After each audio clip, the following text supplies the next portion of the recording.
What's going on, guys? Cloner here from the Aerial Mob. I'm going to show you guys a couple tips that what we found works best on our kids for our arms. I know once you've left the DJI arms, you've left that constant 0 degree. All of a sudden you have this adjustment at the motors that you can make. The best way to deal with it is to tighten the bottom bolts on your arm. There's two of them. Get it so it looks like about a 1 millimeter gap. The motor should still pretty freely move like that, okay?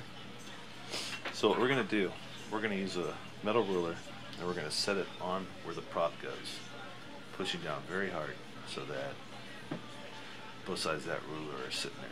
You see how it kind of comes up and it's hitting that motor like it still has a long ways to go before it's actually sliding up on there? We want to lightly move that arm. It's going to take a couple times to go back and forth till they're both in range. It's about halfway up the motor.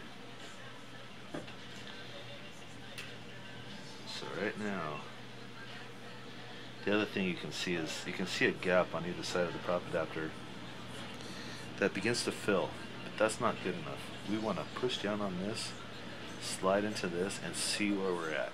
You kind of see that thing's just a little low. We'll get it a little more.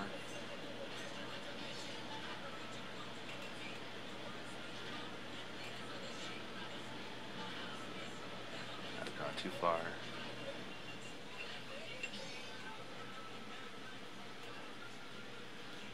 It's a tricky little thing. This is as important though as balancing the props. I've seen the efficiency go from hovering at 30 amps to hovering at 10 amps just from doing this.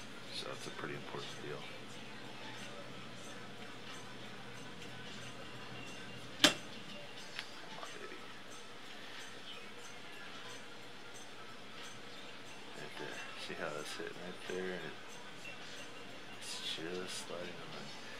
So what we'll do from there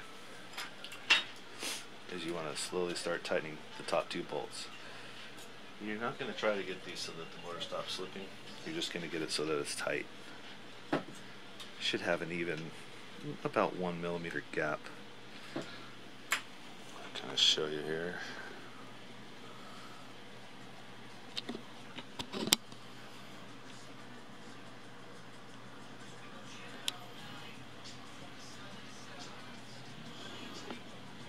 See the gap there in the, it looks something like that.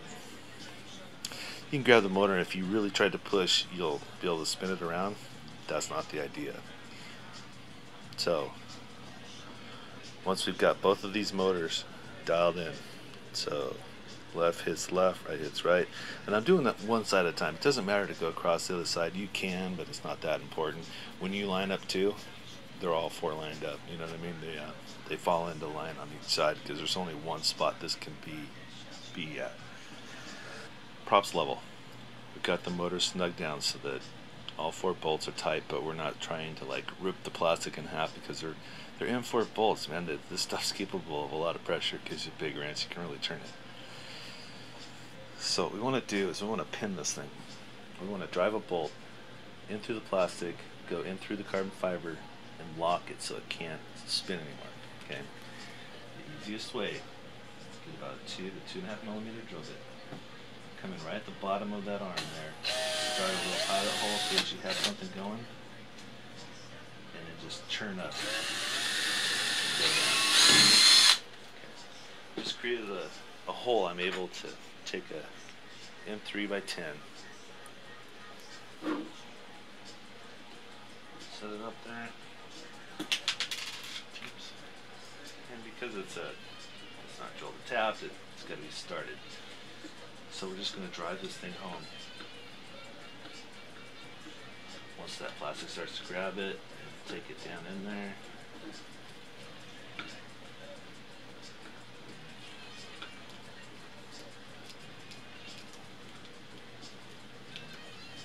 If you really want to get fancy, you can take another drill bit as big as the head and kind of countersink this head down in there. I'm telling you what, guys, when you do this, you're going to rip the boom in half before you're going to take the motor and twist it. So It's completely locked in. This thing is snug as a bug. It can't go anywhere. Highly recommend doing this mod if you're doing anything over a 28mm motor. I mean, as soon as you're talking about 13, 14, 15-inch props, you've just got a lot of pressure, you got a lot of power, you got a lot of problems that come about that this is preventing.